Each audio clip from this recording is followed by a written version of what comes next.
interesting. If you tick auto on all those data, then if the stream goes down again, it will auto reconnect. Awesome. Cool.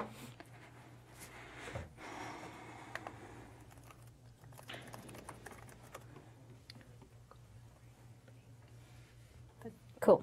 Apparently we're back. Yes. 2 minutes.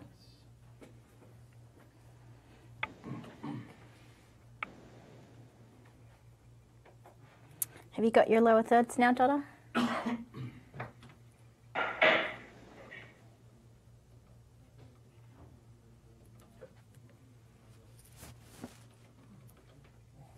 Cool. All right.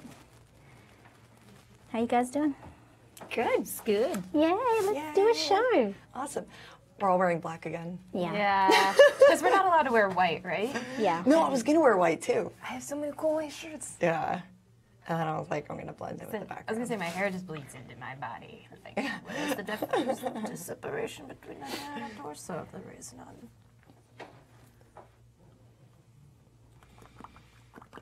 Ow, now, brown cow. I should have worn my Apollo shirt. I didn't think about that. Oh, if you view this as tablet script viewer, then you won't have to have so many tabs open. So go back to the main rundown. I always forget how to do that. Go to this arrow here Oh, I was and go to tablet script viewer. Oh, wizard. There you Thank go. you. You can change the size of the font with the A's up here. Oh, radical. Thank you. No worries. That is neato. Hopefully that's more helpful. J'ai mis mon numéro de compte Twitter. 1.04. All right. Are you ready? Yep, I think so. Yes. Let's start the show. Let's do it.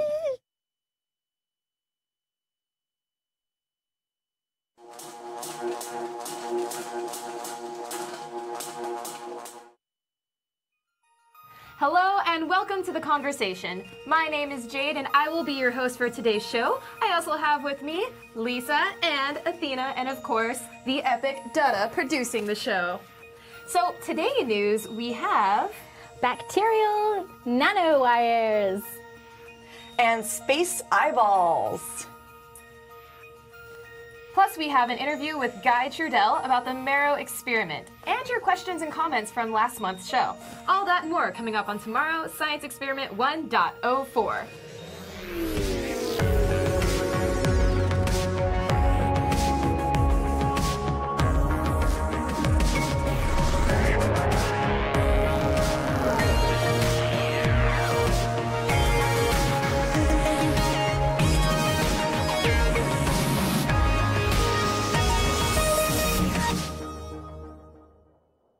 And before we start, we'd like to give a big shout out to the citizens of tomorrow, the Escape Velocity citizens. These are citizens who donate $10 an episode on Patreon or $30 a month on makersupport.com. Some of the cool things they get is the name in the show during all 3 segments, access to our exclusive citizens-only hangouts, and of course, early access to After Dark as soon as it's available on demand. So, continuing on, sorry. I'm gonna hold that. Thank you. It's contribute $10 or more. I know, or whatever. I was trying to figure out the right word. And then at the very end, you want to make sure that you get the link in. So if you'd like to become a patron of Tomorrow, whatever, or a citizen of Tomorrow, head on over to patreon.com/TMRO or makersupport.com/TMRO. So we can take that from. I'll cut here and Ben can blend the transition back in. Sorry. If you're interested in, what's the verbiage? Contributing. If you would like to contribute to the shows of tomorrow. If you contribute to the shows of tomorrow, head over to patreon.com/TMRO or makersupport.com/TMRO. Sorry. No worries. /TMRO? Yep. Or makersupport/TMRO. Okay, cool. Contribute. I knew donate felt weird as soon as it came out. I was like, you nerd. It's all good. Okay. Okay, give me a blank stare for a second and a half and then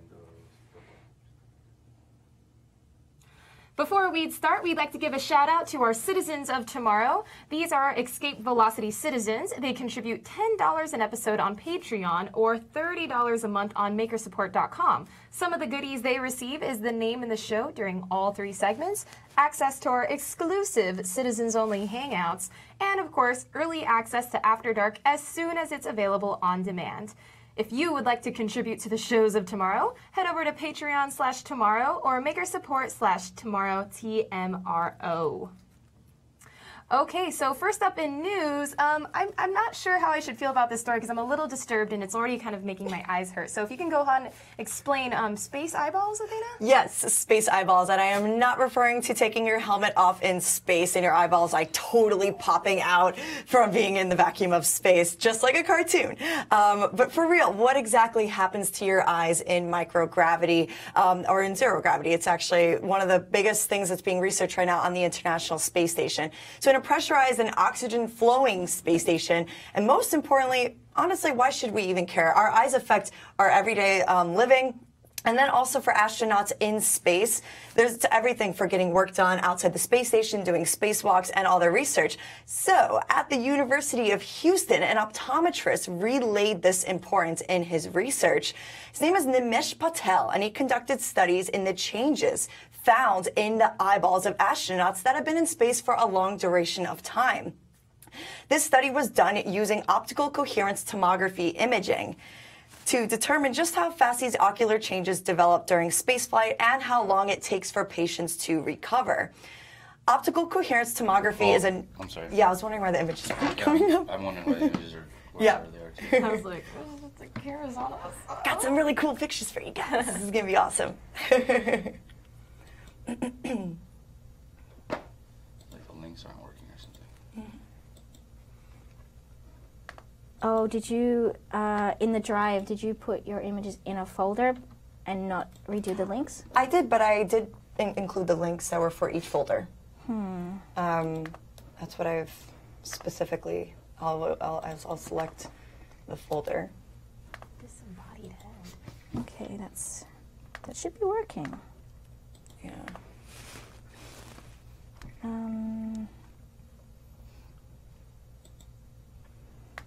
Okay, let me see if I can reload these links. Okay. Yeah, she put them in a folder. But I uploaded them from, did I not upload them from the folder? You didn't put them in a folder when you uploaded. Okay, if we just reinsert all these links, this should work. Just Okay. move them from the folder in Drive. Sorry, guys. That's It's why all good. normally, I wasn't actually creating folders and I saw everyone else doing it, so I was like, I'll just create a folder, it'll be easier. I'll let you guys do all that. 104 news. You got it? Yep, I got it. Space eyeballs, Control A, Control C. I'm just gonna drop them straight in. And wait a bit for them to reload.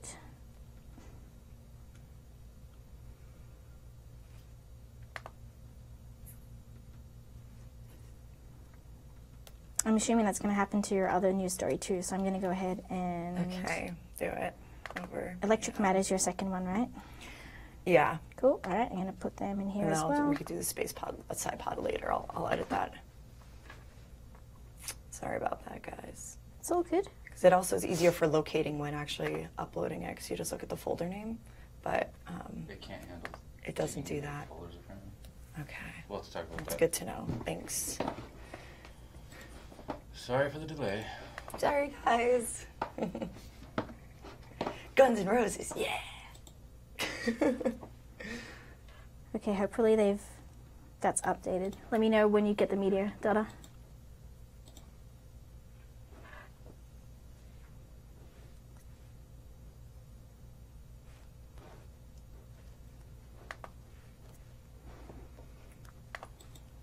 Does my media work? Because I had mine in folders too.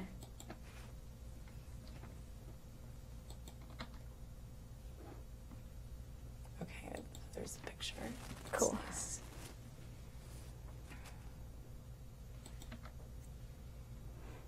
Some of them work in folders. I don't understand why.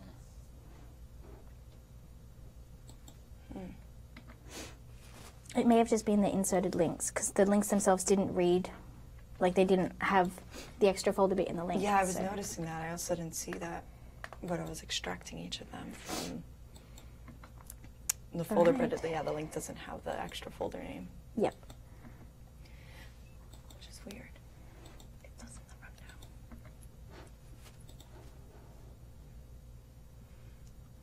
So like the first one, it says 104 news, and then it goes right to it. But in my library, that exists inside of the Space Eyeballs folder. So they are working now, or they're not working? Well, some of them have the Space Eyeballs folder. Okay, I'm just going to go ahead and reinsert every link for this to make it Are work. you still troubleshooting? Yeah, there's links were inconsistent. Okay. So Science 101, 104 News Space Eyeballs, and then image, but the one above it doesn't have it in. It doesn't dive into the Space Eyeballs folder. So in the rundown or in my library, it's I everything's see in the that. Space Eyeballs folder, so it's not putting It's not calling up. the link correctly. All right. So if you're still working on that, I'm going to take control of the switcher for a minute, do some color balancing. Okay. So Athena, did you want to go in and reinsert all your links for Yeah. not the Space Eyeballs one, the other story, and I'm going to go and redo Yeah. all your links for the Space Eyeballs story. Okay.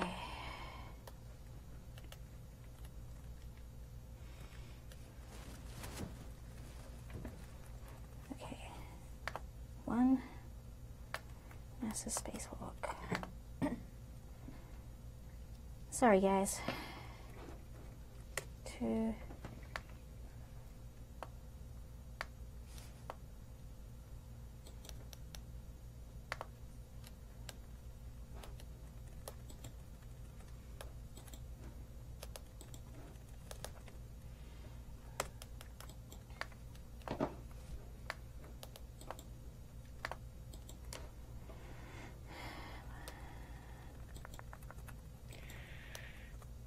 Three.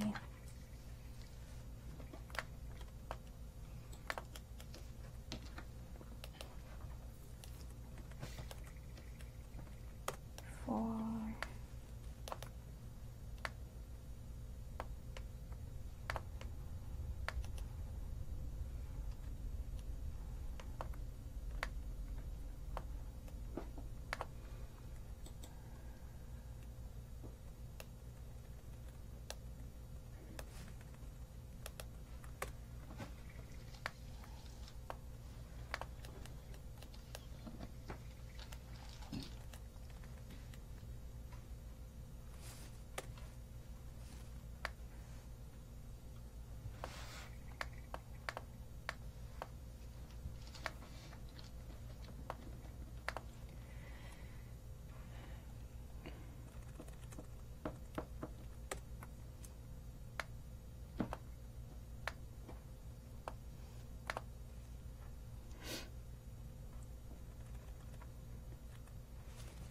3. Okay, one more, and then this story should be done. Okay. How you doing, Athena? I'm uploading all of the electric matter into the regular news, but it says it's going to be about 5 minutes. Oh, I think I already did that. I didn't see it in the drive. Oh. That's why I was trying to attach it, but I didn't see it.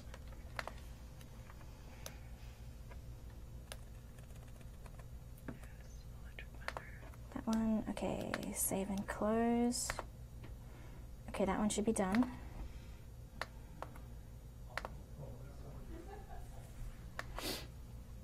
Is that, I don't see it. I just see it in my own folder still, as far as, you know what I mean? In the electric matter one.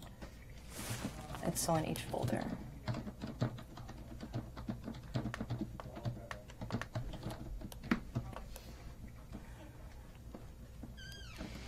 All right, how we doing? Feel good? The first story should be all good.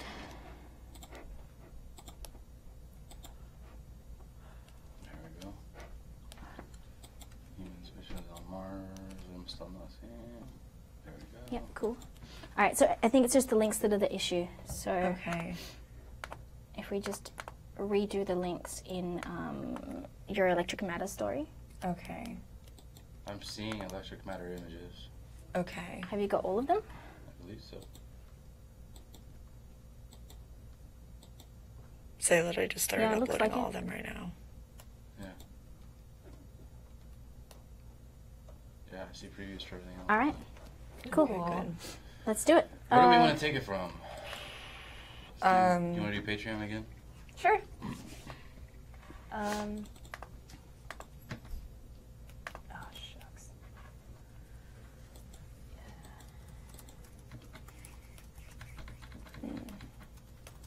And now Patreon is broken? What the hell?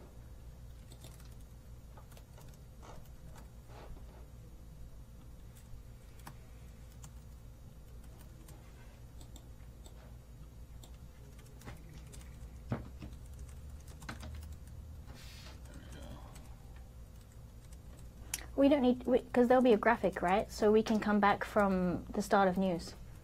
Jade can just be like, all right, so our first news story we have, yeah. but yeah, let's do leave me that, in. because we're running a little behind now. So do that then? Yeah. Yeah, just leave me in. I'll start with Okay, space you got eyeballs. it. Okay. Oh gosh. Yeah. You should have the Simpsons episode where they go into space. Oh. Nah. I love Who Framed Roger Rabbit, though. Okay. That's good. All right.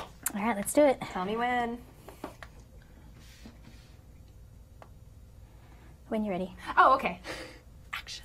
So the first story we have today is actually a little creepy, I'm not gonna lie. It did kind of disturb me a little, but I'll go ahead and let you explain it. So Athena, space eyeballs? Yes, space eyeballs. And I am not referring to when you take your helmet off in space and your eyes are like totally blowing out of your face looking like a cartoon. I love Who Framed Roger Rabbit. No, I'm like actually referring to being in microgravity and being in a pressurized, oxygen-flowing space station like astronauts on the International Space Station. Most importantly, what I want to convey is just why this is important that we're doing research on the eyeball in space. Our eyes affect our every way of living. They play a vital role in our everyday lives, especially for astronauts in space getting work done like experiments or spacewalks. Like really, you do have to know where you're going. And at the University of Houston, an optometrist relayed this importance in his research. His name is Nimesh Patel, and he's conducted studies in the changes found in the eyeballs of astronauts that have been in space for a long duration of time. This study was done by using optical coherence tomography imaging to determine just how fast these ocular changes develop during spaceflight and how long it takes for patients to recover. Now, optical coherence tomography is a non-invasive clinical test that offers cross-section pictures of the retina. By studying pre-flight and post-flight data from 15 astronauts who had spent time aboard the International Space Station, scientists found changes in morphology of the eyes, meaning they found a lot of changes in the shapes of the eyes. Spaceflight associated neuroocular syndrome, also known as SANS, is a phenomenon where the structure of the eyeballs of astronauts change, which can affect their vision. Even though it's been recorded that a lot of the subjects actually had really good vision before and after the flight, despite having these morphological changes in the structure of their eyes. His algorithms showed that following prolonged spaceflight, 3 major changes occur. The first one is there's a change in the position of the Bruch membrane opening. The second one, an increase in retinal thickness closer to the optic nerve head rim margin, and an increase in the proportion of eyes with choroidal folds. So for individuals exposed to a long duration of microgravity, their eyeballs are going through some interesting shape shifting. As of now, the exact cause is unknown, but it's hypothesized that these changes seen in astronauts are a result of cranial fluid shifts associated with being in microgravity, aka the movement of fluid in the cranium or skull from being in microgravity. Now keep in mind that some of the astronauts in the study had previous spaceflight experience, so the pre-flight data was first compared with healthy control subjects before making the comparisons to the post-flight data. This is a quote from Patel. He says, the results of these investigations suggest that although there may be resolution of structural changes, there could be long-term ocular anatomical changes after extended duration spaceflight. Now, the overall hopes of this experiment are that one day this research will lead to the development of applications for patient care. He reported his findings in the JAMA Ophthalmology. I want to end on this note. moving forward in human exploration to the cosmos, we have to be sure that our vision and physical well-being is protected and at its best and healthiest.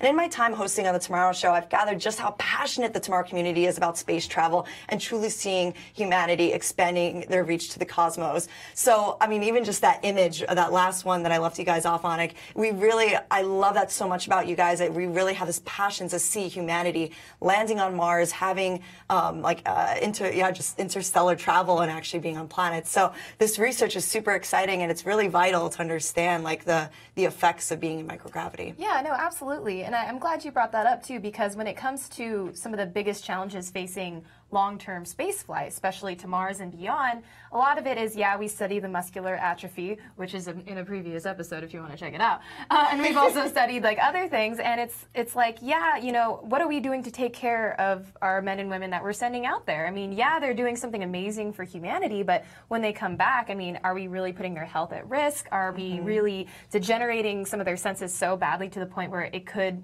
down the line have some really bad effects? So pretty important stuff. Yeah. Wow. The cool thing about studying things like this fluid shift that kind of changes the eye in space is that it's also applicable to people down here that suffer from things like intracranial hypertension. So the study that we do on the space station, it helps people down here as well that have kind of like similar ailments as well. Exactly.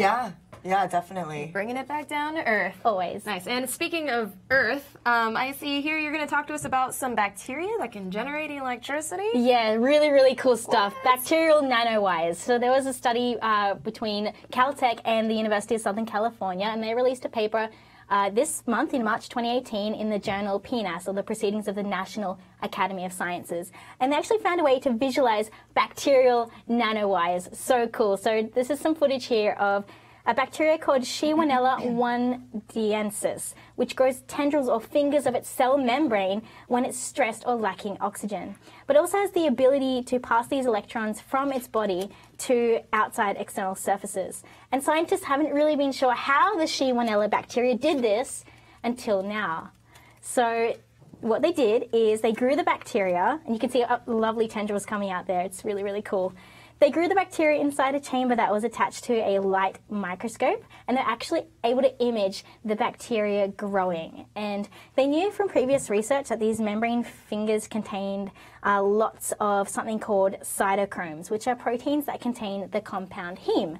Now, you might be familiar with the compound heme because it's part of something called hemoglobin, which we actually have in our blood. And heme itself, the molecule, is really good at carrying around electrons. But the researchers weren't actually sure how these cytochrome proteins, the ones that have heme and protein mixed together, they weren't sure how dense they were along the length of that finger-like projection. And so they used a new technique called electron cryotomography, where the cells were snap frozen and imaged in 3D at much higher and clearer resolutions than is possible with just using light microscopy. And they found that the cytochromes were arranged along the length of the membrane finger, in some parts actually touching, and in some parts as much as 30 nanometers apart.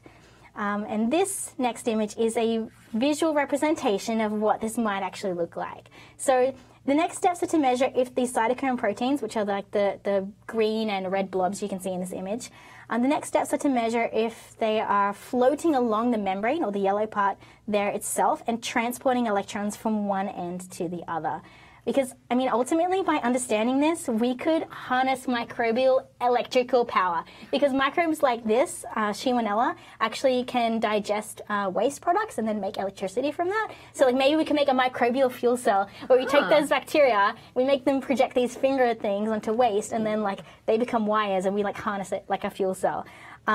But these types of organisms are also really good at surviving in environments like the deep ocean, or maybe even under the Martian surface. So these are really, really cool bacteria. Kind of like extremophile. Yeah, like the coolest type of extremophiles, electric extremophiles. Well, that's so exciting, though, because, I mean, anytime we look at a way, or that we discover a way that we can harness energy from, or electricity from something that's organic or from something that's more green, I mean, that's always going in the right direction, especially with, our problem with fossil fuels these days. Yep. Any little advancement or any big advancement is pretty important. So Awesome. Really cool. Nice. So, speaking of electricity, actually, I believe you need to tell us about a new form of electric matter. Yes. I'm really happy, Lisa, you ended up doing that one because I really wanted to do that topic. But this one is amazing. And it's called quadrupole topological insulators, aka QTIs. I love acronyms, makes things a lot easier. So it's amazing experimental findings for something that was predicted through theoretical physics. So this is like really, really exciting that they were able to do this. Now, QTIs are considered to be a new phase of matter.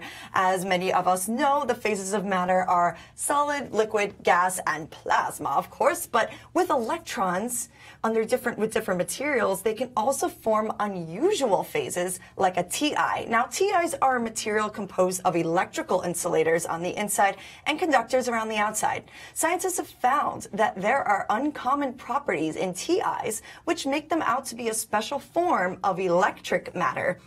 These materials and new forms of electric matter are important because they may hold great potential for helping build low power yet very powerful computers and devices, and all defined on the atomic scale as opposed to the quantum scale.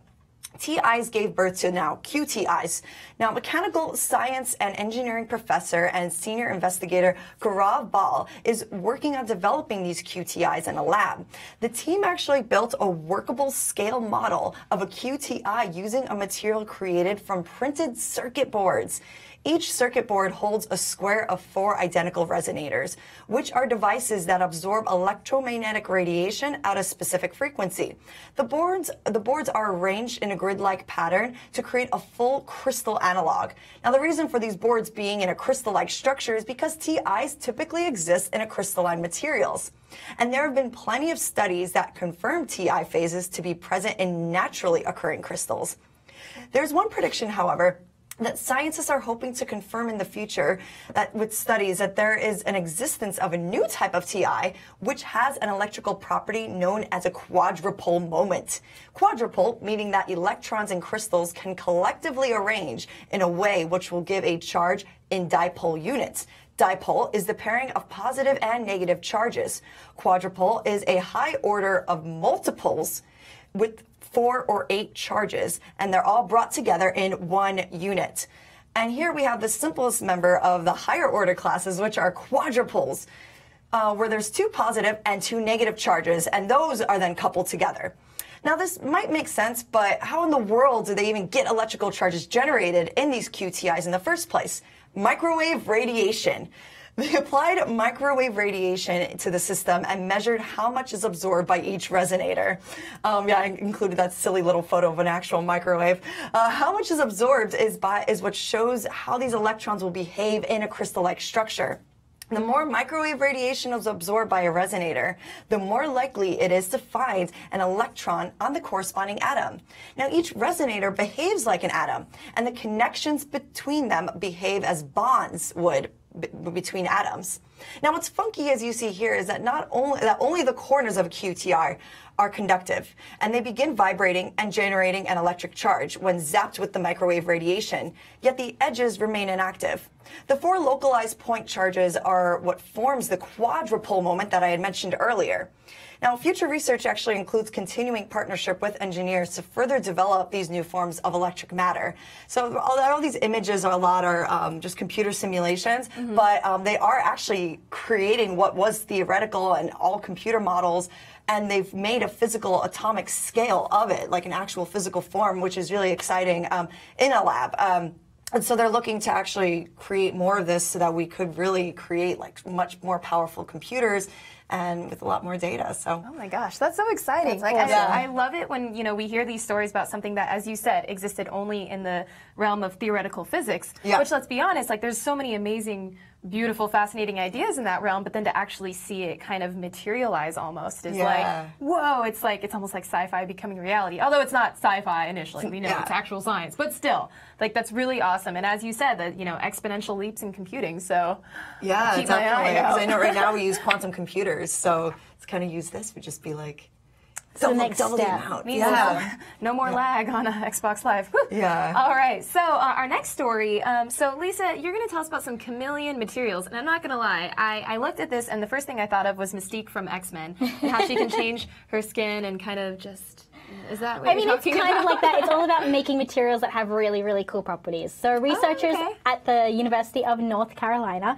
and Lomonosov Moscow State University have created a new type of chameleon skin material that behaves kind of just like real skin. And they published this in the journal Science, which is a really high prestigious journal. And they published it yesterday, so it just made the timing for this show, which is amazing, really cool science. But why is this material special? Well, it changes color according to the amount of mechanical strain placed on it. And to create it, scientists poured a polymer over closely packed building blocks to create what's known as a copolymer. Now, this visually stunning property of this copolymer was actually an unintentional side effect. The researchers were trying to create a material that was soft and yet stiffened when stretched. And that's because many biological tissues throughout our body have this ability to harden upon being deformed. So a synthetic material with this property would lead to better medical implants and prosthesis. And the copolymer was even compared to pig skin, and that's in the bottom left-hand graph you can see on the screen here, porcine meaning pig, and the different labels are for the different samples of the new fancy material. And it reacted the same way mechanically to mechanical strain. It's believed that these properties are due to the structure of the copolymer building blocks, one of which the scientists are calling a bottle brush shape, which you can see in the top left and top right-hand images. It's kind of like flat, and then it has these bottle brush fingertips coming out of it, and they actually self-assemble themselves into a more complex structure, which you can see in the top right-hand there. And it's thought that these bottle brush molecules become hard when they get pushed because all those bits of the brushes actually tangle up together, and that's why it kind of resists when it gets a force applied to it.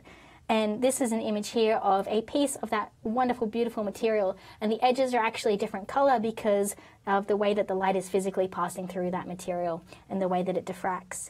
And ultimately, this is a great example of how sometimes in science, you can find unexpected answers when you're looking at new things, and I'm really excited for more research to characterize this material even further because I think it could have some really cool applications. Maybe not so quite mysterious,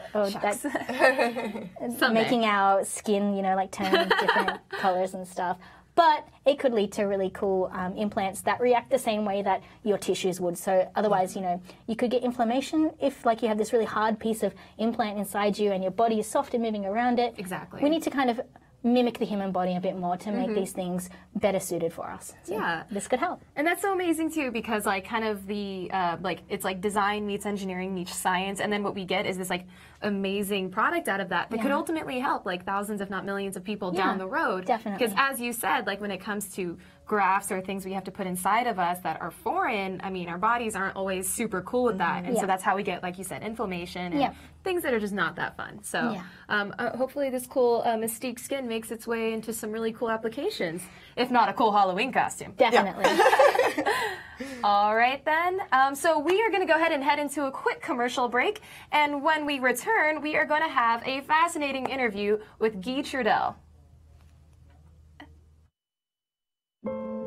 We've always looked to the stars. They guide us, give us comfort, help us find our way.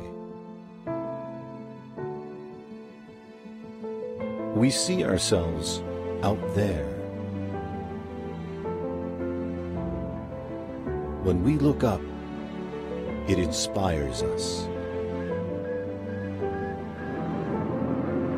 And we long for something we don't yet know. We yearn to go there. So, we venture forth.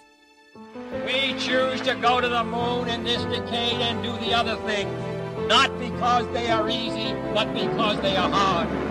Because that goal will serve to organize and measure the best of our energies and skills. Tranquility Base here. The Eagle has landed. It's one small step for man, one giant leap for mankind. The exploration of space will go ahead, whether we join in it or not. Many think we stopped exploring. But we know our journey didn't end. We've only just begun.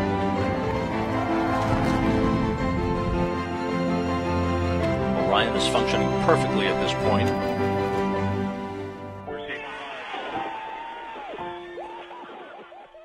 Come with us and explore tomorrow.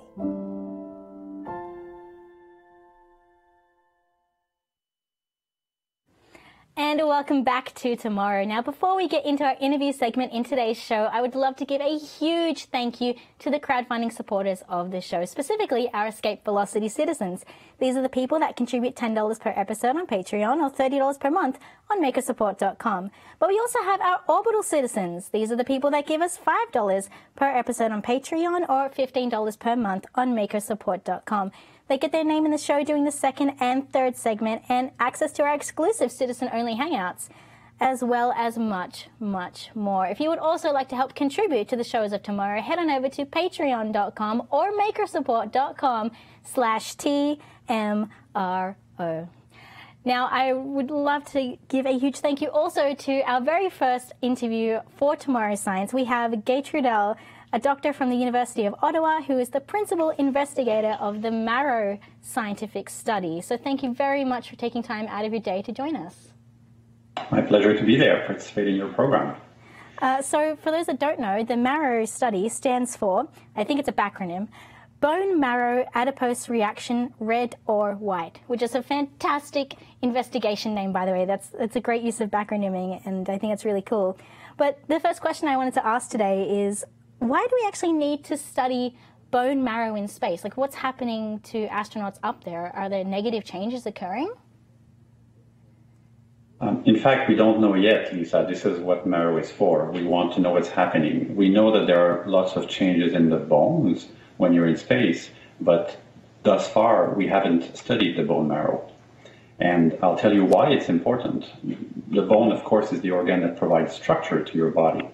But inside the bone is a complete organ, and this organ is actually a site of production of all of your blood cells, your red blood cells, white blood cells, and platelets.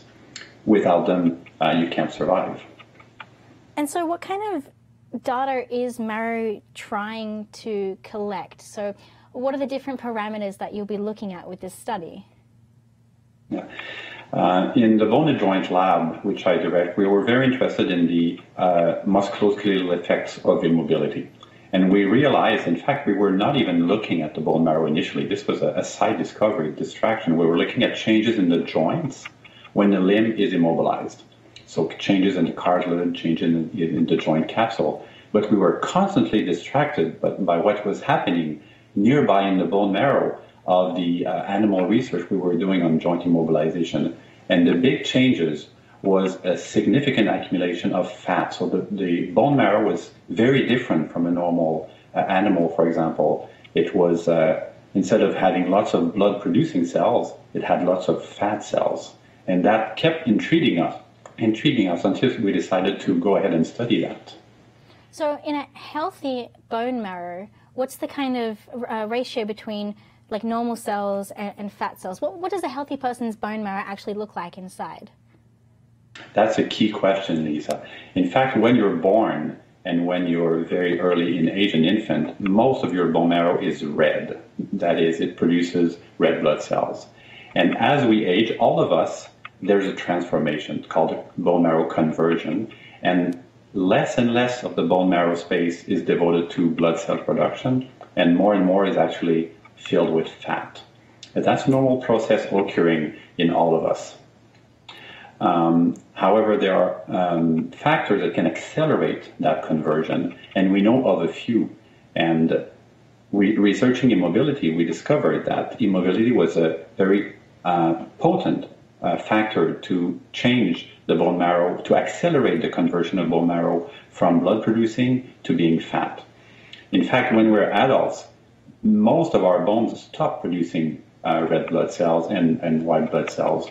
So all of the limb bones stop producing, and the bone marrow production is limited to the vertebrae, the pelvis, sternums, more the central bones.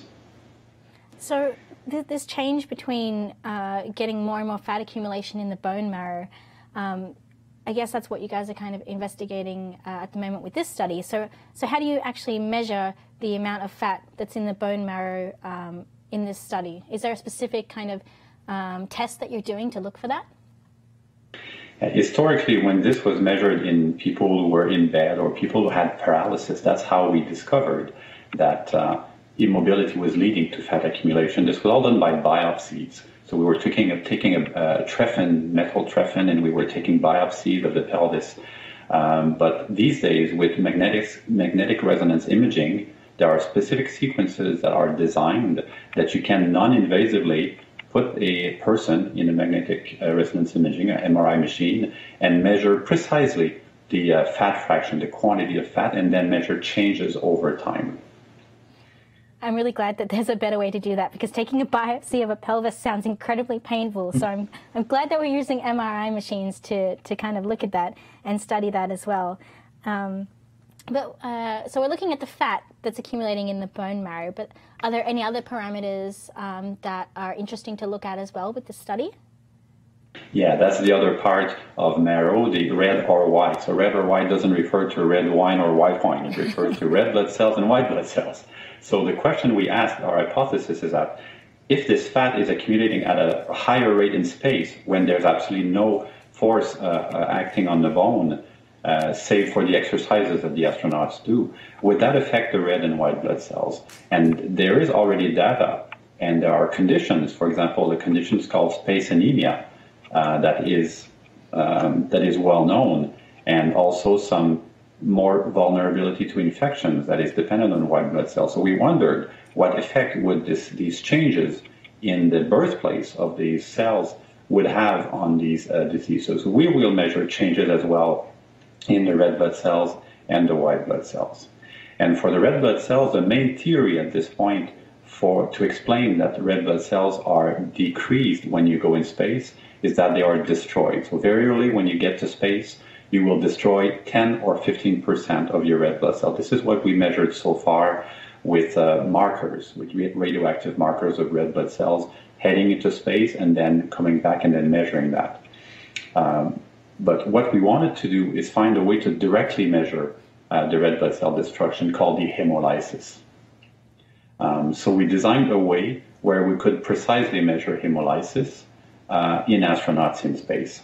And that is done in a very interesting way. It's done actually by measuring a component in the breath of astronauts, in the expired air. I believe we actually have a video of the experimental protocol and the kind of equipment that the astronauts would have to use for that. Let's take a look. You are about to set up the hardware in preparation for a breath sample collection and an ambient air sample collection. The purpose of this protocol is to compare the carbon monoxide level in your lungs versus the one found in the ambient air. Sampling must be done as soon as you wake up in the morning, even before opening the crew quarters door. During this setup activity, you will pre-assemble some hardware. You'll need a breath sample collection kit, 3 canisters, a QD valve, and a fine point Sharpie. First, retrieve the T-piece and verify that the flutter valve, that's the item with the membrane, is still in position at the bottom of the T-piece. Insert the discard bag at one end of the T-piece and the mouthpiece at the opposite end. Pay attention to the orientation of the mouthpiece. Place it horizontally like this. Insert the bottom of the T-piece in the inflow valve of the sample bag. Make sure you orient the mouthpiece in that direction. Insert the QD valve firmly into the outflow valve of the sample bag. You're now done with the pre-assembly of the items. You can put the assembly back into the Teflon bag until it's time to use it. I feel like the cool thing about this is that all that equipment there is like, there's nothing super duper fancy. Like, it's a vacuum canister that's going to pull in the breath sample, and then all the astronaut needs to do is kind of blow into this bag. Like, it's an incredibly simple way to measure something really cool. How long has that been in development for?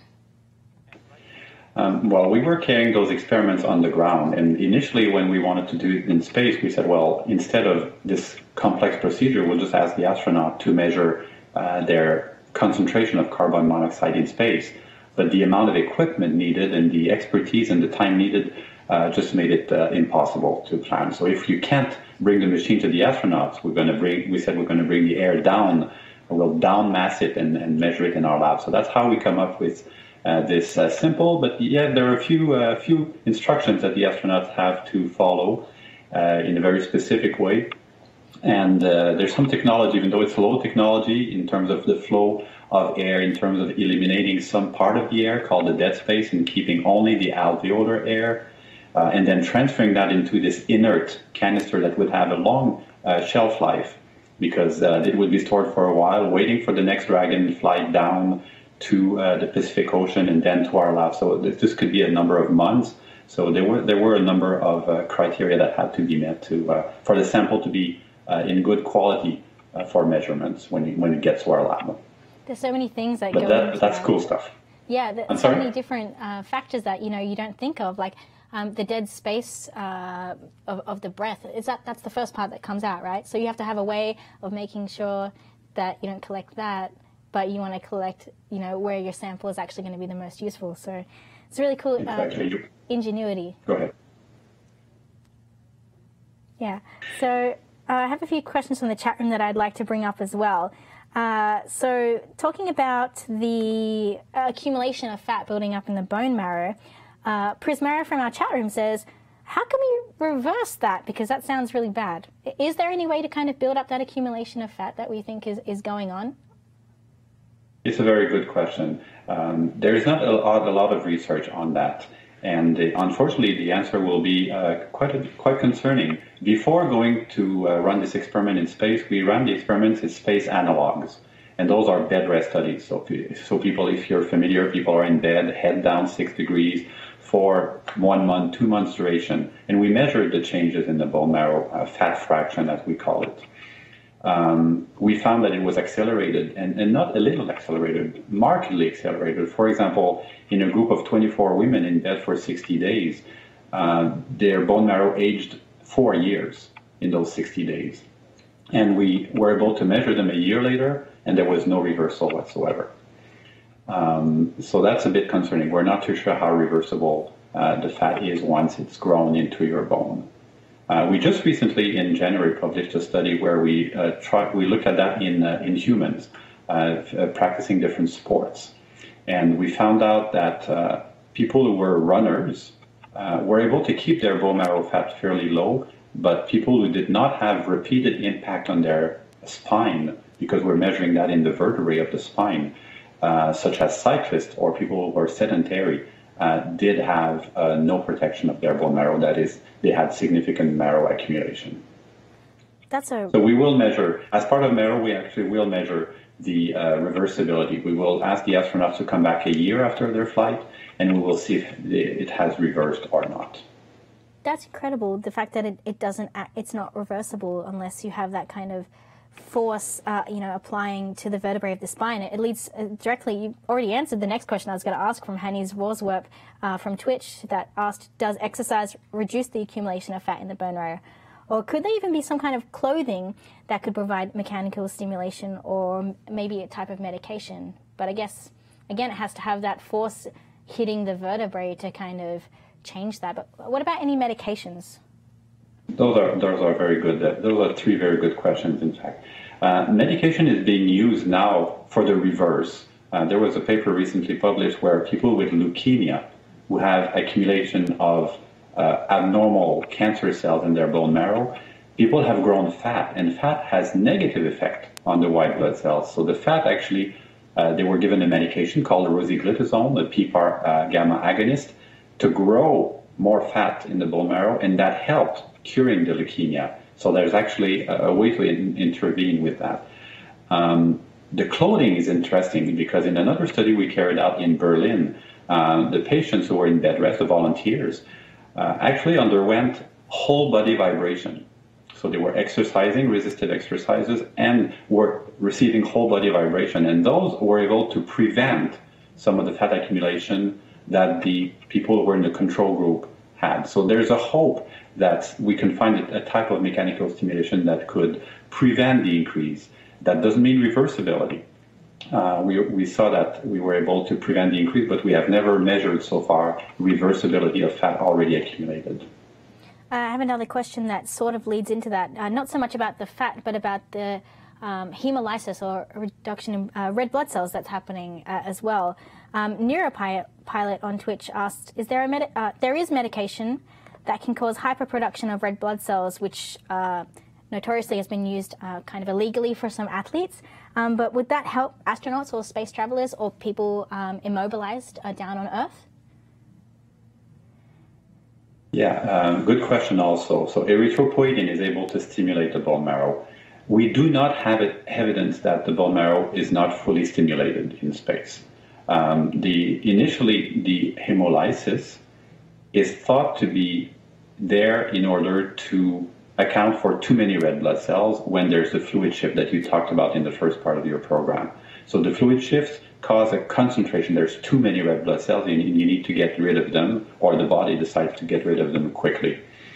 But what happens after that, after the initial 10-15 days, is much less clear. And I think Mara will provide the very first data on that. Are we continuing to remove red blood cells? Is there a problem with production? Or both? That is unknown yet. And we hope to be able to provide good data on what's happening after the initial adaptation to space. That's such a cool amount of data that you're collecting, that it's just different parts coming together, like you're doing the MRI stuff, but then also looking at the red blood cells and the white blood cells as well. So are the astronauts actually going to have to draw blood in space for that? Yeah, they do. In fact, the astronauts, among the many things that they have to practice and be able to operate, they have to be able to draw their own blood alone or with a partner. So there are very good YouTube videos. I think Tim Peake, whom you see on the picture, has a video of self-blood collection in space. It's amazing how agile he is. And oftentimes they have to collect a number of blood tubes. This is Randy Bresnik also doing a collection for marrow. And in front of him, maybe you don't see it on the picture, the bloodletting is one thing. He has to fill a number of tubes, specific tubes. But then there's a whole procedure. There's no nurse in the clinic or lab people. So they have actually to let the blood stand for some time, then centrifuge them at specific conditions, and then they have to take them and freeze them in the minus 80 freezer on board the space station until it could be brought back. This is again Thomas Pesquet, the French astronaut, who's storing some marrow samples after the procedure. And this is the way the tubes will actually be loaded on the Dragon and come back to space, and come back from space to our lab, maintaining the cold chain. How important is it to be able to have that down mass capability? Because you mentioned that your samples are coming back on Dragon, and right now at the ISS we only have the ability to down mass with the Soyuz and Dragon. So has that kind of enabled you to do research and collect samples that, 10 years ago you wouldn't be able to do? Like, how has that kind of changed the science that's available? It is absolutely essential.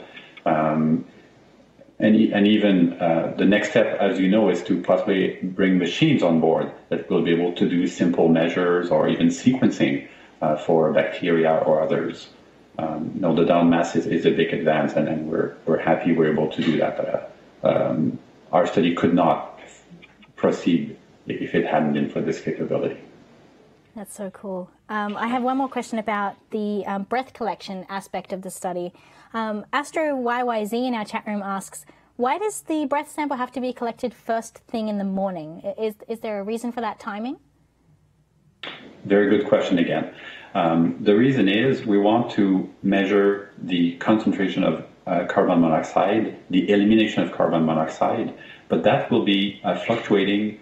There's a circadian rhythm to that, and also that can fluctuate depending on your ventilation, your alveolar ventilation. So we want to take the same period of time, the same time of the day, and also stabilize ventilation. So the first thing in the morning is the best compromise we found.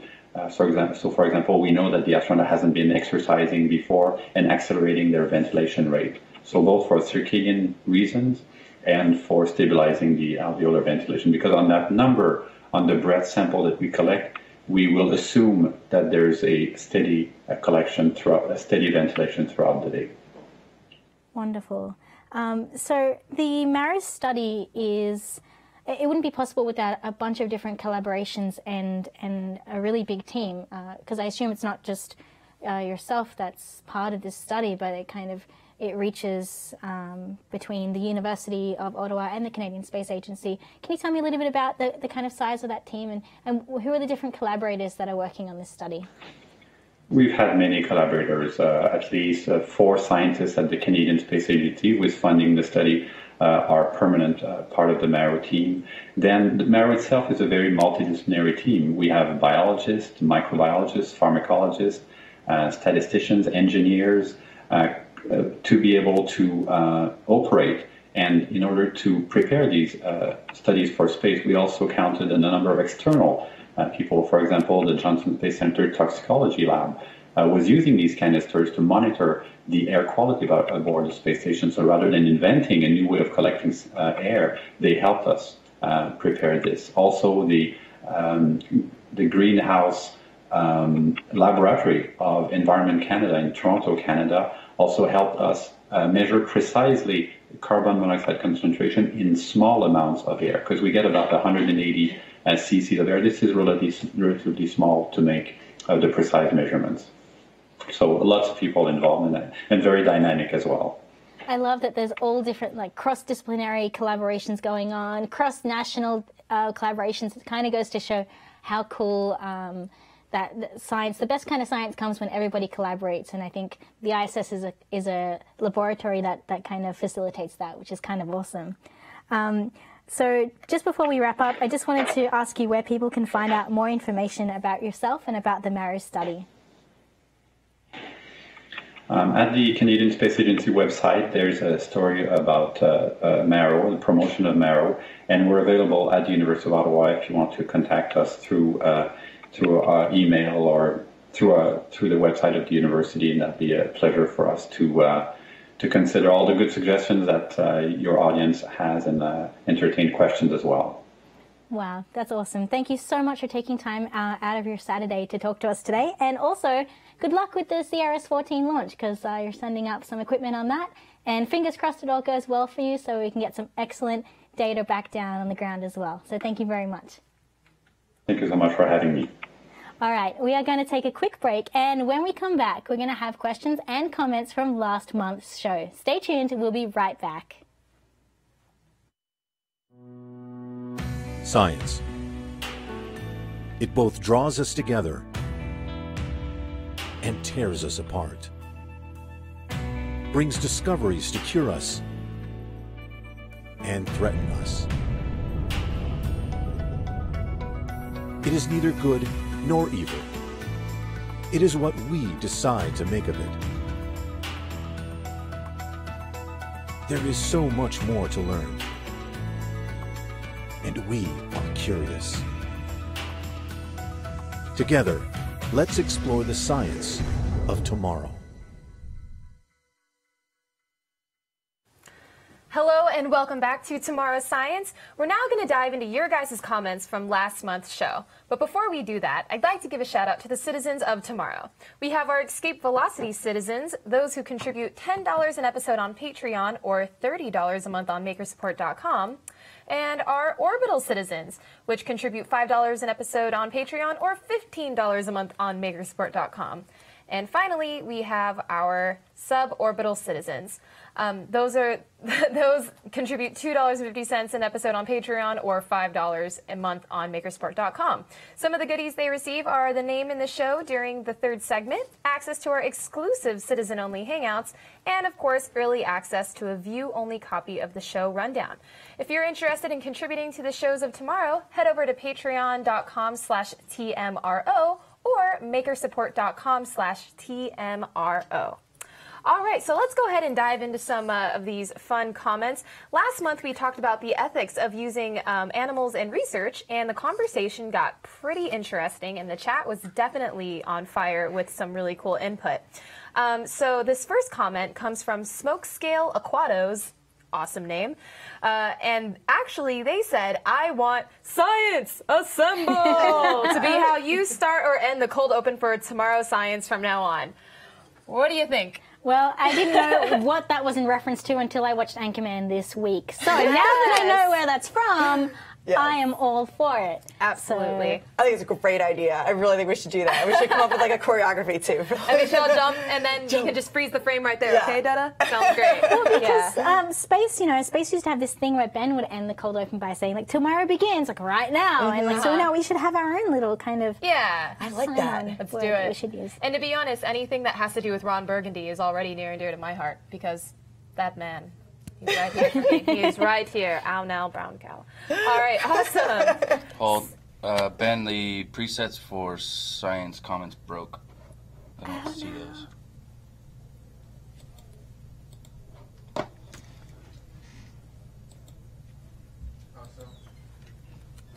There's no science comments. That may have been me. I wrote like I did it the old style, Ben, with the changing GFX to science comment. That's correct. We're doing I'll so go back well. to the rundown generator. Let me see Sorry, if there's an internet. error. I feel like I'm wearing a beeper. If you wanna. Great job, Jade, because like you Yeah. basically sat down and then the camera pulled up. That was awesome. And you were like, I'm just gonna go for it. I felt this starting to come out of my ear, and I was like, I didn't realize I haven't had mine in all the way. Shits and giggles. I'll just keep it out. I mean, it's. So we're just gonna hold for a little bit while we sort out our media. That's what we're doing. Won't be long. I see some people already doing it, but hey, shoot us your favorite Anchorman quotes. There's so many. I love lamp. I'll start. I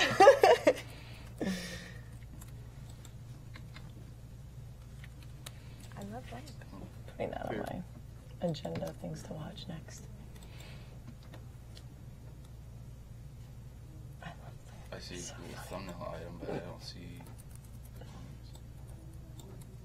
Do they not exist on the drive?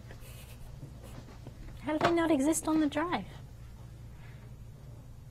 Oh dear. Science comments, yeah, they're there. If we're resetting the whole, then do you want to? Should we fix the table? I mean, that's up to you. It doesn't matter to me. I feel like it just looks weird. It does look a little weird. Yeah. It's in the wrong spot. Yeah. It's like. It's in the Let's wrong fix spot. Okay. So it goes like. It should be like this way, It should right? be here, right? There you go. That Yeah. Yes. better. Yeah, it was like Okay. off-putting. It was really weird. He just ran with it because we were so close. We were this close. You didn't see it because the show was happening. But I stood up, and everybody kind of just ran in. And someone pulled the TV out, someone pulled the chairs. Two people ran in with chairs. Ben just lifts the table up and it was kind of amazing. Oh my goodness. Go to presets. So Did any of them load now? Did the first one loaded already? Sorry, internet for the coffee. Okay, go to presets, object map, science comment. Shake and bake. Scroll, okay, double click on the one on the right. Oh. Dump that down. Science comment, choose that. Hit OK. Presets reload. We'll probably have to pick it up from. We can redo the citizens if you like. Either of them.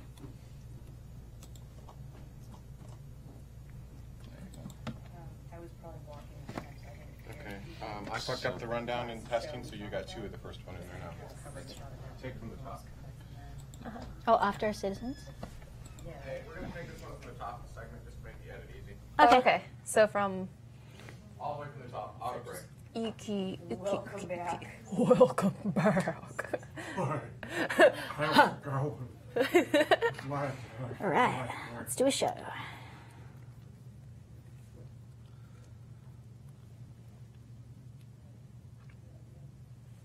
Hello and welcome back to Tomorrow Science. We're going to go ahead and dive into your guys' comments from last month's show. But before we do that, we want to give a shout out to the citizens of tomorrow. These include the Escape Velocity citizens, those who contribute $10 an episode on Patreon or $30 a month on makersupport.com. Our orbital citizens, which contribute $5 an episode on Patreon or $15 a month on makersupport.com. And finally, our suborbital citizens, those who contribute $2.50 an episode on Patreon or $5 a month on makersupport.com. The benefits of being a citizen include getting your name in the show during the third segment, access to our exclusive citizen-only hangouts, and early access to a view-only copy of the show rundown. If you are interested in contributing to the shows of tomorrow, please head over to patreon.com/TMRO or makersupport.com/TMRO. So last month's show got pretty interesting. We discussed the ethics of using animals in lab testing, and it got pretty interesting. Certainly the chat was on fire with all sorts of interesting insights. So before we dive into the comments pertaining to that, the first comment we're actually going to address is that from Smokescale Aquatos, great name, and they said, I want science assemble to be how you start or end the cold open for TMRO science from now on. Ladies. Thank you, SciComm. I'm going to call you SciComm from now on because in the space show we have Capcom, so I'm just sciencing it up and calling it SciComm. So you are our SciComm for today. Thank you. Yes. But yeah, Science Assemble. I love it. I didn't know what that was from until I watched Anchorman, which was all of like last week. And it was life-changing, wasn't it? It was life-changing. That movie is amazing. I'm glad you think so. And we need to use this in the show now. That's happening. Well, thank goodness. Yes, I'm definitely down for that. I mean, you're down for it, right? Yeah, you're down we put together like a choreography. Ron Burgundy can do no wrong. And then we'll end it with jumping, and then it'll freeze right there, awkwardly. To make a GIF out of it. I don't know. Yes.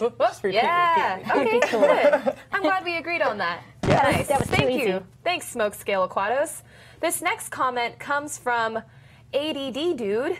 And they had a note that said, my only problem with the show so far is that the main segments are just people having a chat about something they only have vague knowledge of. For example, if you talk about animal testing, please get someone in who does that for a living or works on an ethics committee.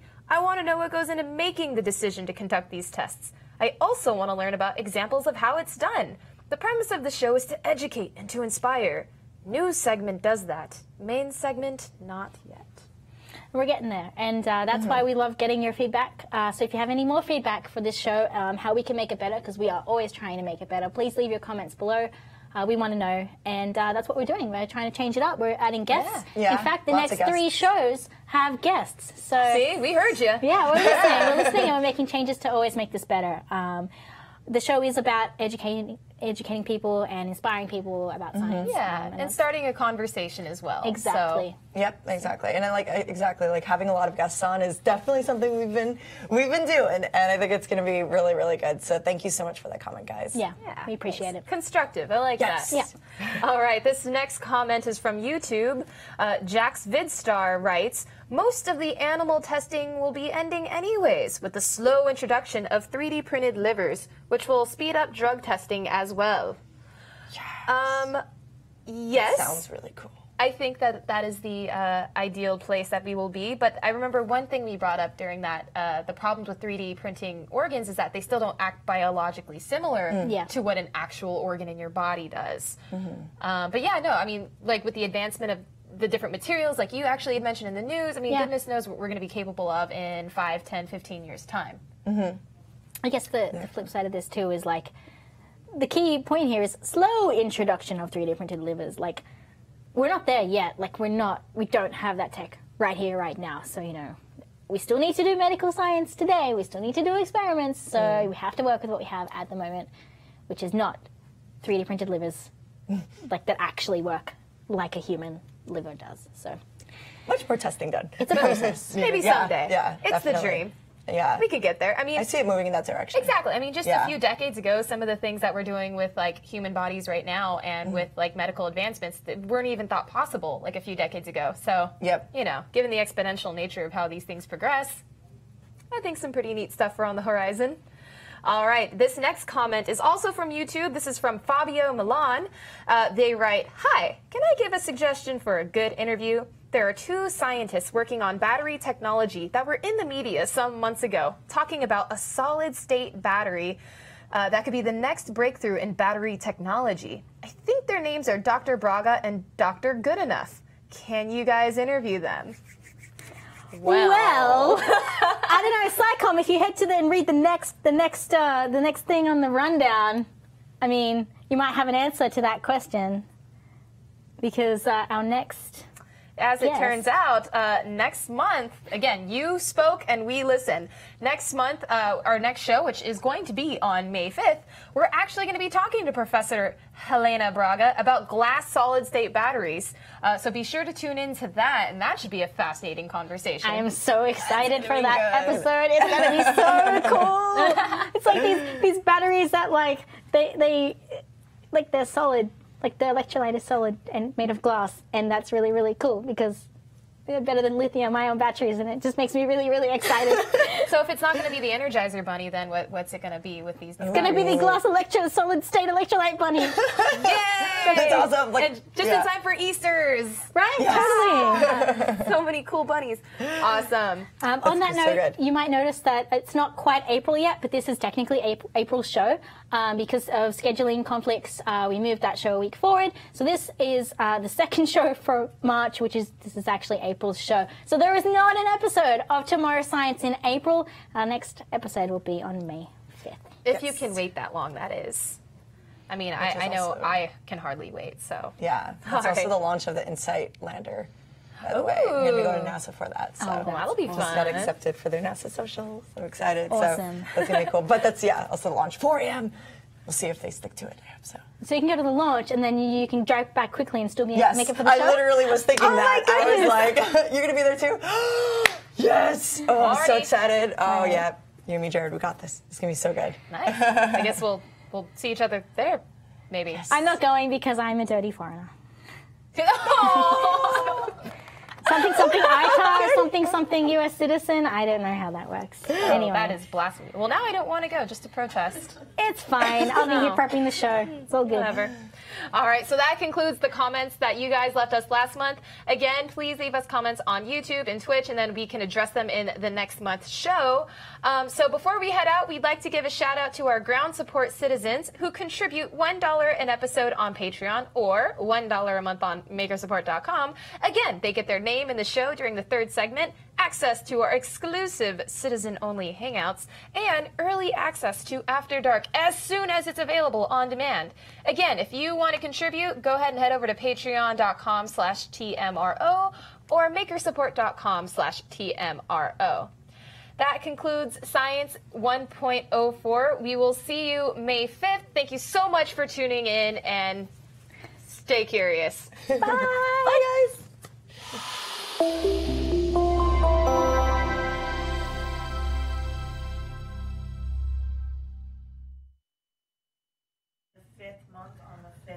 That's so awesome. So cool. I did that on purpose. Oh man, that was a show. My dealy bob. I'm so my tired. favorite number. Oh man, it's good. Okay. Oh, you be. How'd you guys like that show? I felt like that was a good show. Do we still have our guest, or did they leave? I think they left. They left. Okay. That was great. That was great. That was really cool. I was so into that interview. I was like, this is so interesting. Oh my goodness, I want to keep asking you questions all day. This is the best. That was a great interview. Yeah. That was really good. Cool. Yeah. So we have some sci-plots to do, question mark? Yes. We have some sci-plots to do, and then I do want to debrief and figure out what happened with the rundown, because that was not cool. And then I think that's it. Yes? Did you guys hear yourselves when you were in the newsroom? Did you hear the echo? No. Was there an echo? Yeah. There was for part of it. I left my. I keep the volume really low. We don't need to worry about music or voices through the walls. We don't need to worry about any of that stuff. The microphones won't pick any of it up. I wasn't worried about the microphones. It was disconcerting because I could hear it. It was. Did you hear it? It was me. I had my for part of the thing. He said he had like the microphone on in there. No, right? no. I heard it from Ben's room, which is why I was concerned. Yeah, no. So we don't need to worry about any of those things, just so everyone in the room knows, like especially the things that we can't control. So also I want to make sure that hosts is for hosts data only. So I don't want to have communication control talks in the host room unless we're trying to communicate something to the hosts about something technical, like we need to wrap, we need something. The point of the host room is to allow the host to focus on whatever they're doing in the show. So we can create another technical channel if that will help, but we need to leave hosts just for hosts. I was only worried about the room next to us because their music was way louder than it's ever been. But there's still nothing we can do. So yeah, I get it and I appreciate it, but there's nothing we can do, and I don't want to. It was only 2 messages, so it doesn't matter. But the intent is to not clutter the room. Give it to when we're just adding stuff into hosts. I just don't want to get in that habit. That's all. Let's do SciPods, and then let's we'll debrief on the rundown, and then cool. I think we're good. I don't think we need to After Dark because the internet's sick of us. Is the internet ever sick of us? Internet. Really?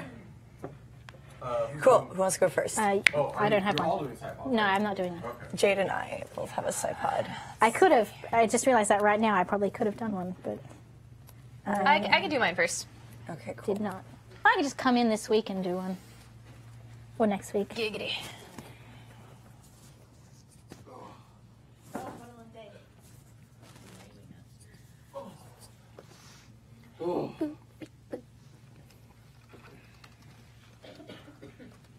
Josh, are you still good on that phone call? You need to get out of here. No, it's canceled. Why is this so loud? Oh my god. Oh God, turn it down. Oh, that's better. Okay. Now I can hear myself too well. Okay, that's better. According to a recent announcement by... What is the date of the release for these SciPods? Do you guys know? Yeah, so We're making them evergreen, aren't we? I feel like I can schedule them. Right, but you're not putting them out to be on a specific date? Yeah, true. So just say this is your SciPod? Yeah, make it evergreen, no dates. Okay, got it. Yeah.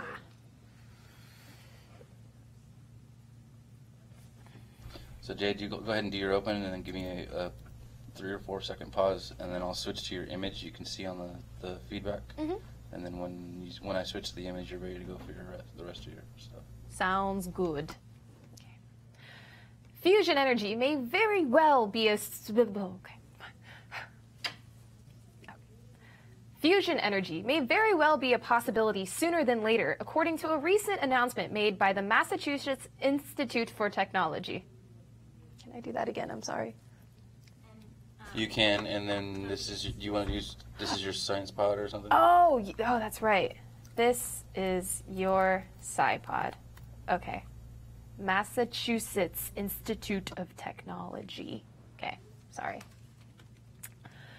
Fusion energy may very well be a possibility sooner than later, according to a recent announcement made by the Massachusetts Institute of Technology. I'm Jade, and this is your SciPod. Through a partnership between MIT and newly formed partner spin-off company Commonwealth Fusion Systems, researchers are hoping to make fusion an accessible and viable source of energy by as early as 2033 through an ambitious experiment called SPARK. Now, you may have heard the term nuclear fusion thrown around in an astronomy class or a Rick and Morty episode, but what it is the process of 2 atoms smashing together to form a heavier element, releasing energy in the process. It's what powers our very own sun, and it's what we hope to power our planet in the coming years. Fusion, with its clean output and near limitless potential, has been looked at as an energy source since the early 20th century. By harnessing the energy released by fusing atomic nuclei, vast amounts of carbon-free electricity can be produced. So wait, virtually unlimited amounts of clean energy produced by a mini-star that won't muck up Earth's atmosphere? Where can I get some? Why is it not powering my Xbox as we speak? Well, the answer is it's simply not realistic yet. Fusion energy has been somewhat of a pipe dream when it comes to its scalable application. The amount of energy required to heat the fuel hot enough to achieve fusion surpasses the amount of energy it would end up producing, thus resulting in an energy deficit. This is where spark comes in.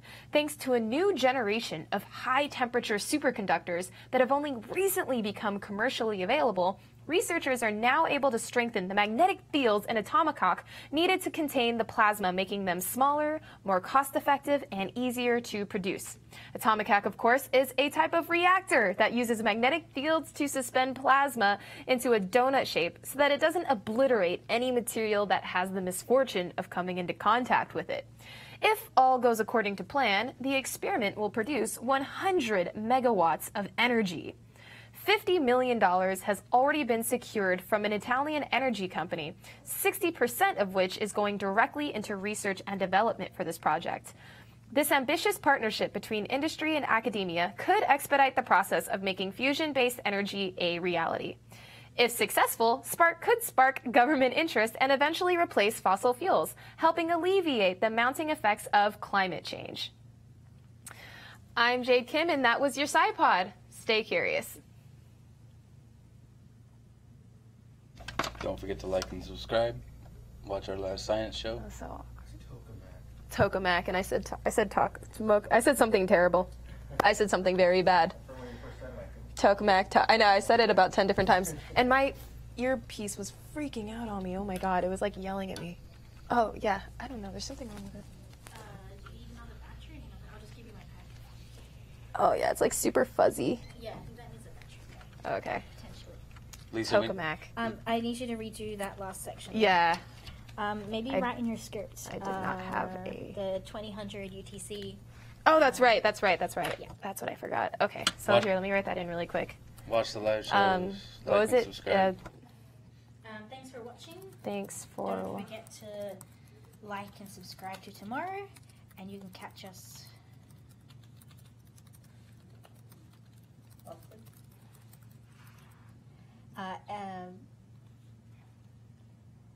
Every first Saturday of the month at 2000 UTC. First. Stay curious. You can reword that. 20 UTC? Was it 2000? 2000. Yeah. 2000. I'll just spell it out. UTC. Thank you. And that's all for now. That's all, folks. Until next time. Stay curious. The internet's going to slaughter me for mispronouncing that the way that I did. Holy crap. Okay. Thanks for mercy. I will. I'll be like, it's my heavy Korean accent. I'm so sorry. That's what it was, yeah. Forgive me. If you don't like it, you want to do it All right, again, you can do let it me try to again. put this back in. So what part are we redoing? Just your If six- closing bit. I don't have the ears in, so I can't hear Doug. Oh, okay, here we go. From the thanks for watching. I believe that's where he came out of it. Okay, cool. So is that cool, Dada? Okay. Okay. Thanks for watching, and don't forget to like and subscribe to Tomorrow, and you can catch us every first Saturday of the month at 2000 UTC. That's all for now, folks. Until next time, stay curious. Cool. That sounded good to me, but I can't hear Doug. Oh, wait. It's as good as it's gonna. If it sounded good to you, I like it. Yeah, it is. That's fine. Awesome. Athena's turn. Okay. Tomahawk. Brains. Okay, let me know when you're ready. Let me get out of here. Oh, wait. Should we check Athena's media first, just in case we have the same issue? Do you want to check the media first? Lisa was suggesting? If it's all good. Okay, cool. I just put it in the main.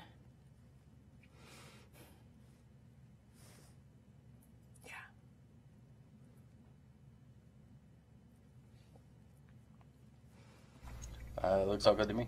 Okay, great. So do your first thing, give me 5 or 6 seconds of blank, and then I'll switch images, and then you're ready to go. Got it.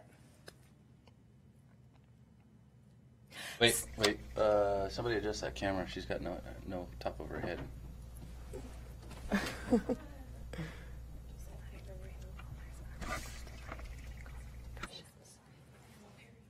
you told people? God damn. I was slouching before. That's probably why the camera was down. Good? Yeah, okay.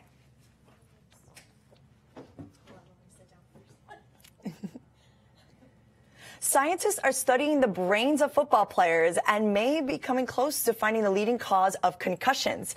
My name is Athena, and this is your SciPod. They recently found that when an area deep inside of the brain is shaken up more rapidly than the surrounding areas, this leads to concussions and other mild traumatic brain injuries. Due to the mechanical complexity of the brain, they found that there isn't necessarily a direct relationship between different kinds of bumps to the head and the likelihood of injury.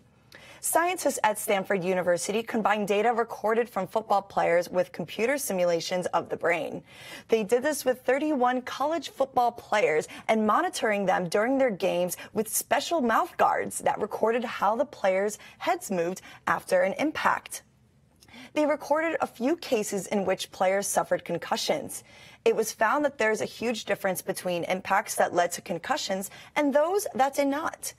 They found that it truly depends on where exactly the brain shakes during impact, rather than where the impact on the head is.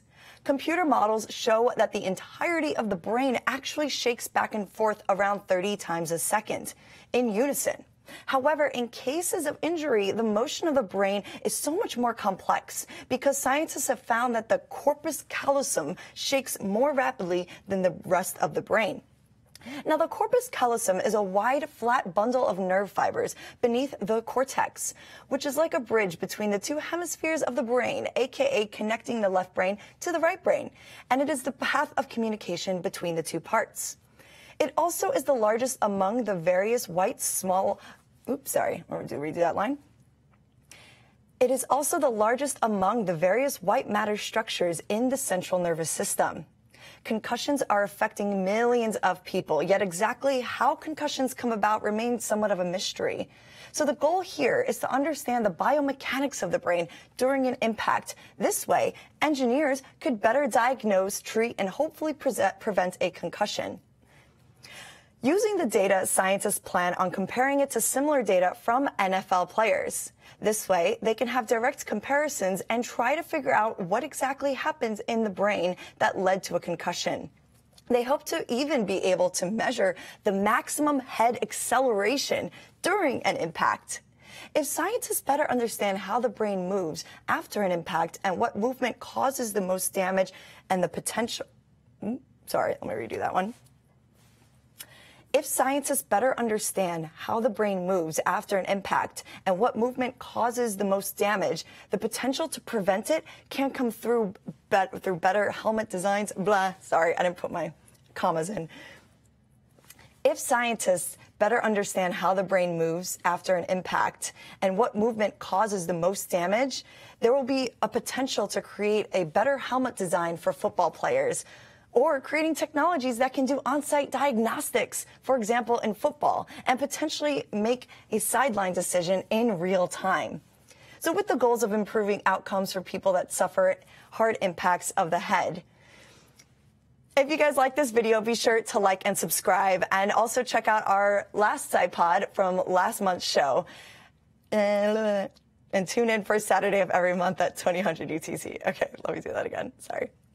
Okay. If you guys like this video, be sure to like and subscribe. Also, be sure to tune in on the first Saturday of every month at 2000 UTC. Till next time, keep learning. Oh, God. Okay. So bad at these out things. Okay. If you guys like this video, be sure to like and subscribe and catch us on the first Saturday of every month at 2000 UTC. Till next time, be sure to keep learning. Okay. Thanks, guys. Okay.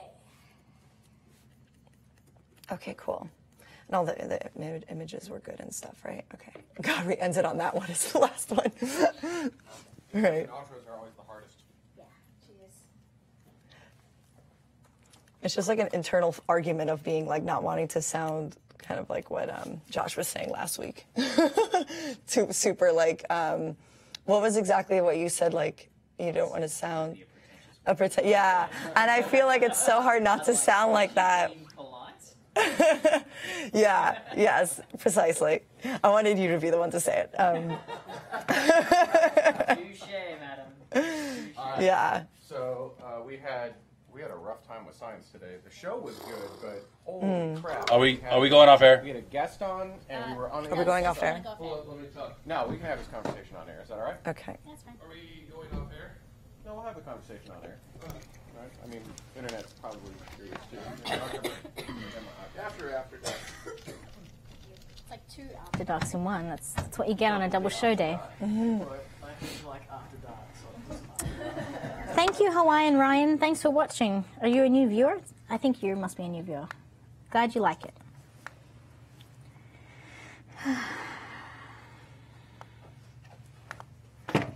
Blob.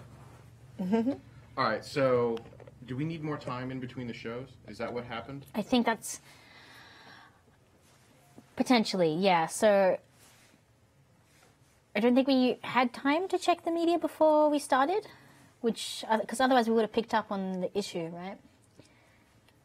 So maybe we start science later. Or because I also don't want to like kill the after dark of space, right? Like if there's interesting conversation happening in After Dark for space, I don't want that to like everyone to feel rushed, like they have to close up After Dark quicker. I mean, yeah, if there's interesting conversation, but I know, chat room. What do you think? I think like what the issue is as far as like the media is just that like. Yeah, how did that happen? Like, I know someone said folders, but Casper Casper supports folders. So was there a change made? I did change it where I had it in the main news folder, and then I created a separate folder just because it makes it a lot more clean and concise for each person with uploading, so that we're not trying to scroll through it. But the issue is that the first couple of links did not have didn't dig into the folder. So the first couple of links were still under the original news folder, the general one, so you and I never links converted it. Yeah, so that was the thing. It was just because I actually ended up never doing that. But that's also me not checking them, and media. approving that as well. Like, but you would have no way of knowing that. True. Like when I went through, I just was like, okay, cool. There's a link there. It looks right, but like, it didn't. Yeah, that's not something you can check. That has to be checked Casper's side prior to the show. Okay. So, and you didn't have enough time to check science this morning. But science was done prior to space. I was concentrating on switching. Have to convey. I was concentrating on switching gears from Mike to Ben. Switching the mics. No, switching gears from Mike to Ben. Okay, from Mike to Ben. Because we were rushing because of the last minute Mike Ben switch. So do we need 30 more minutes in between the show? Or for me to be more diligent and check science first? Nobody was here to represent it, so fixing issues and all that would have had been done earlier. I don't know. I have no excuse. Gist of it? Data says that we just make sure that we check both before we start on double show days. He was focused on space because with science being second and nobody here to represent science, like not the full team to represent. No, I understand that, but that's why he was more focused. He said he has no excuse. I understand that, but my concern is that we're going to have issues in between. I mean, shows are just going to have issues, right? It's just they're not all going to be smooth. I always feel rushed on double show days in between. Say it again? I always usually feel a little rushed on double show days between like space ending and science starting.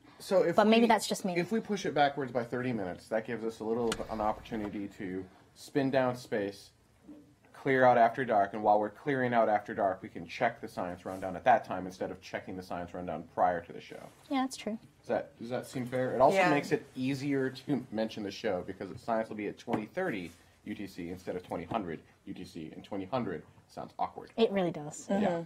So if we say... it will also help me getting Australian and New Zealand guests as well the later we make the show. All right. Not that should be a factor, but... Are there any objections to me moving science to 2030 UTC? No. No?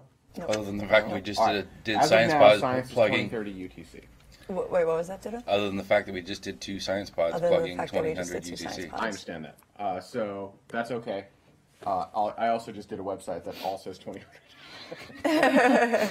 All right. So Cool. That's all right. We'll do the SciPods as is. They'll say 2000. That's fine.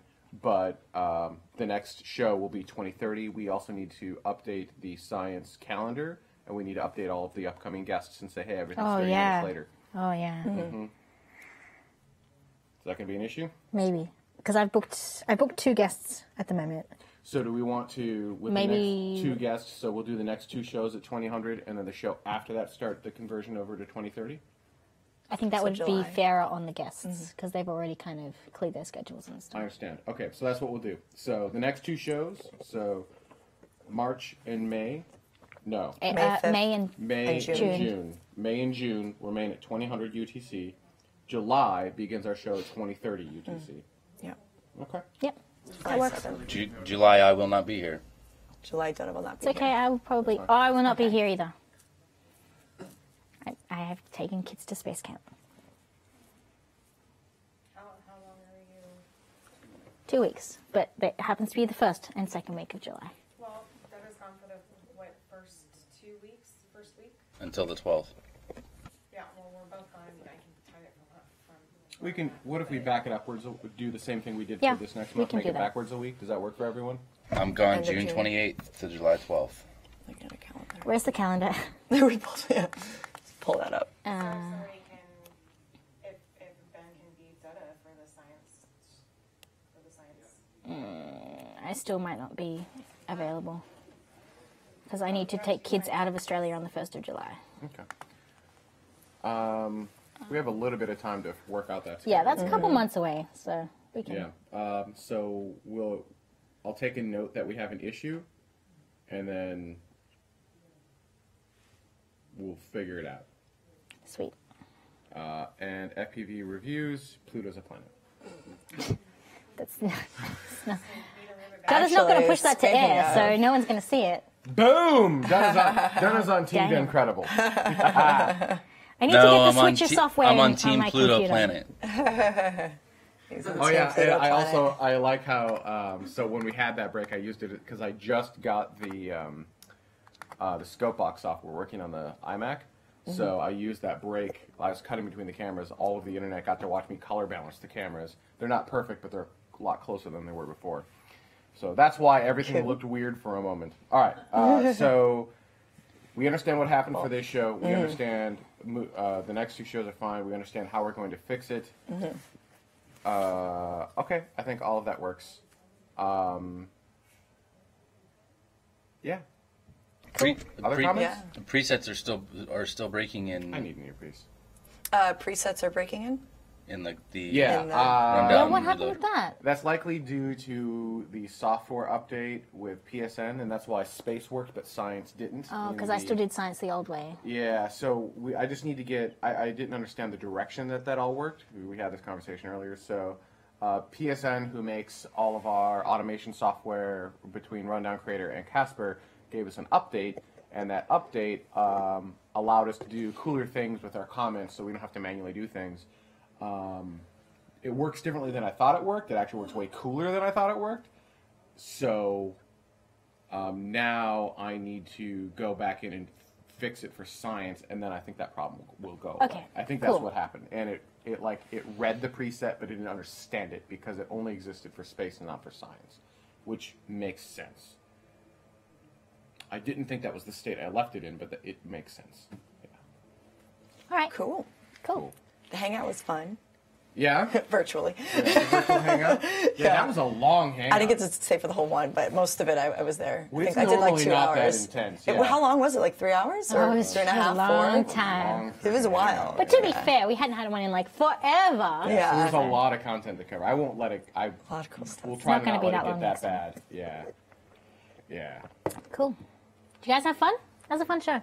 Yeah, that was really good.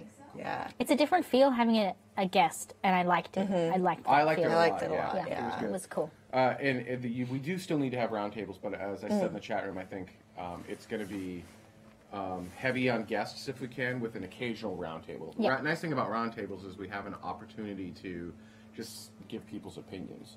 So I don't want 12 shows out of the year to be all guests, but maybe like 10 of the 12 would be guests or something like that. Yeah. Yeah, I agree with that. I think it's a good idea. Yeah, There's so we've a lot got of information. the next 2 science episodes are guests, so that's cool. Awesome. It's really awesome. All right, I think that's it. I think we're going to go off the air. I'm Thank tired. you everyone so much for watching. I hope you had fun, and you'll see these episodes published shortly. Bye.